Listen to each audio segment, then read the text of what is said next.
Sex कौन ज्यादा enjoy करता है, एक स्त्री या एक पुरुष?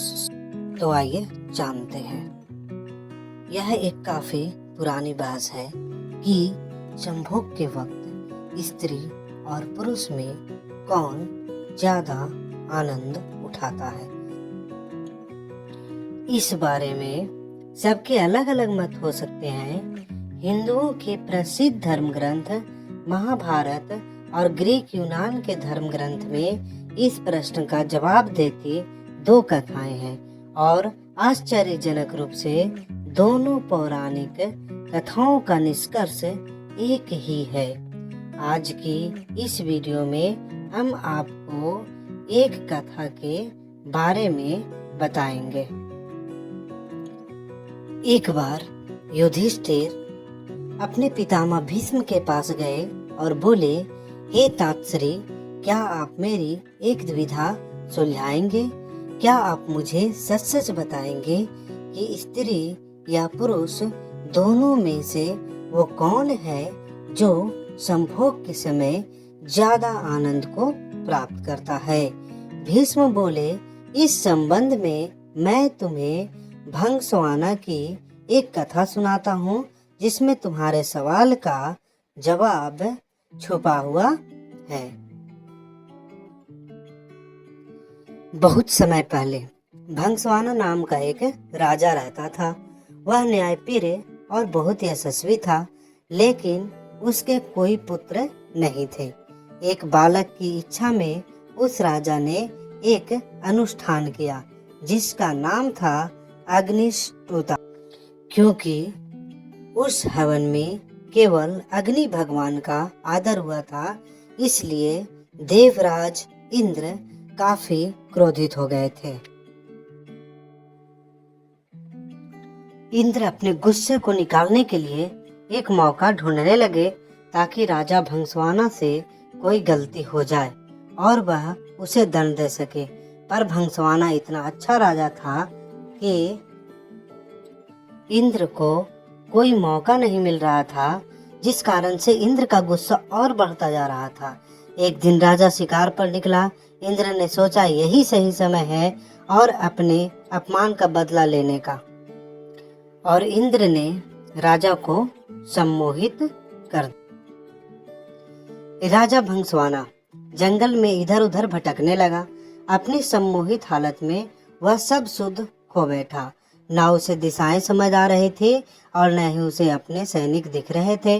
भूख प्यास ने उसे और व्याकुल कर दिया था। अचानक उसे एक छोटी सी नदी दिखाई दी जो किसी जादू से सुंदर लग रही थी। राजा उस नदी की तरफ बढ़ा और पहले अपने घोड़े को पानी पिलाया, फिर खुद पिया। जैसे ही राजा ने नदी के अंदर प्रवेश की, पानी पिया, उसने देखा कि वह बदल रहा है। धीरे धीरे वह एक स्त्री में बदल गया। शर्म से बोझल वह राजा जोर जोर से विलाप करने लगा। उसे समझ नहीं आ रहा था कि ऐसा उसके साथ क्यों हुआ। राजा भंगस्वाना सोचने लगा, हे प्रभु, इस अनर्थ के बाद मैं कैसे अपने राज्य वापस जाऊं?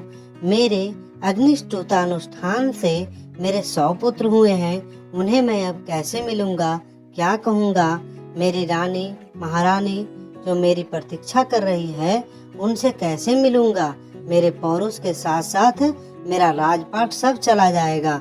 मेरी प्रजा का क्या होगा? इस तरह से विलाप करता राजा अपने राज्य वापस लौटा। स्त्री के रूप में जब राजा पहुंचा तो उसे देखकर सभी लोग अचंभित रह गए। राजा ने सभा बुलाई और अपनी रानियों, पुत्रों और मंत्रियों से कहा कि अब मैं राजपाट संभालने के लायक नहीं रहा हूँ। तुम सभी लोग सुख से यहाँ रहो और मैं जंगल में जाकर अपना जीवन बिताऊंगा। ऐसा कहकर वह राजा जंगल की तरफ प्रस्थान कर गया। वहां जाकर वह स्त्री के रूप में एक तपस्वी के आश्रम में रहने लगी, जिनसे उनके कई पुत्रों ने जन्म लिया।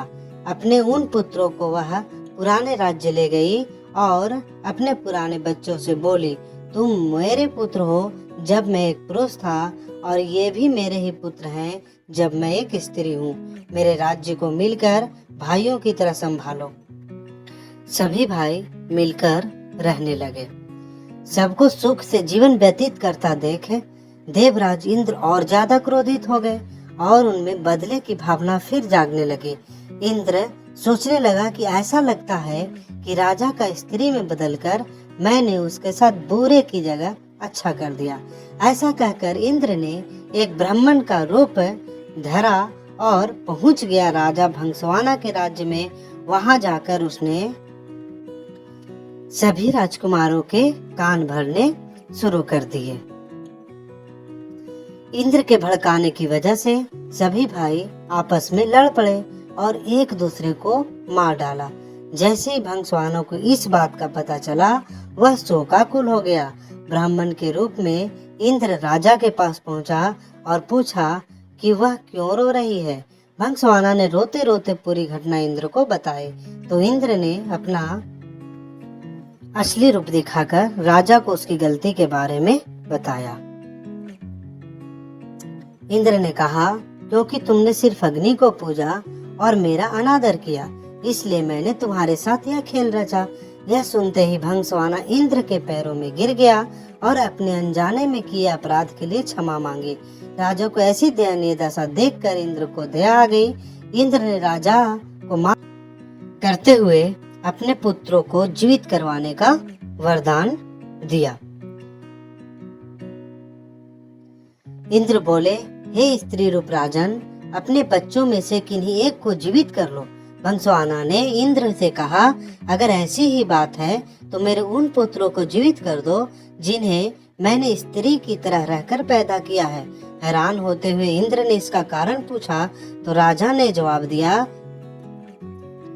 हे इंद्र, एक स्त्री का प्रेम एक पुरुष के प्रेम से बहुत अधिक होता है, इसलिए मैं अपनी कोख से जन्मे बालकों का जीवन दान मांगती हूँ। भीष्म ने इस कथा को आगे बढ़ाते हुए युधिष्ठिर को कहा कि इंद्र यह सब सुनकर प्रसन्न हो गए। उन्होंने राजा को सभी पुत्रों को जीवित कर दिया। उसके बाद इंद्र ने राजा को दोबारा पुरुष रूप देने की बात की।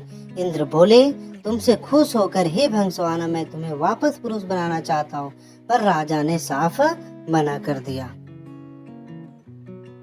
स्त्री रूपी भंसवाना बोला, हे देवराज इंद्र, मैं स्त्री रूप में ही खुश हूँ और स्त्री ही रहना चाहता हूँ।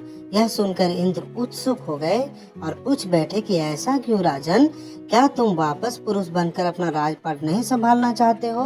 भंसवाना बोला, क्योंकि संभोग के समय स्त्री को पुरुष से कई गुना ज्यादा आनंद, तृप्ति और सुख मिलता है, इसलिए मैं स्त्री ही रहना चाहूंगा। इंद्र ने तथास्तु कहा और वहां से प्रस्थान किया। भीष्म बोले, हे युधिष्ठिर, यह बात स्पष्ट है कि स्त्री को संबंधों के समय पुरुष से ज्यादा सुख मिलता है। तो इस प्रश्न का जवाब बहुत से लोगों को मिल गया होगा। अगर आपको यह कहानी पसंद आया है तो इस वीडियो को कृपया करके लाइक कर दीजिए, चैनल को सब्सक्राइब कर दीजिए और इसे शेयर कर दीजिए। आगे भी आपको इस तरह की कहानियाँ मिलती रहेगी हमारे इस चैनल पे। तो जो बहुत से लोगों का ये कॉमन सवाल होता है, उस सवाल के बारे में हमने इस वीडियो में बताया है और भी एक और वीडियो आएगी जिसमें इसका जिक्र किया जाएगा। Thank you.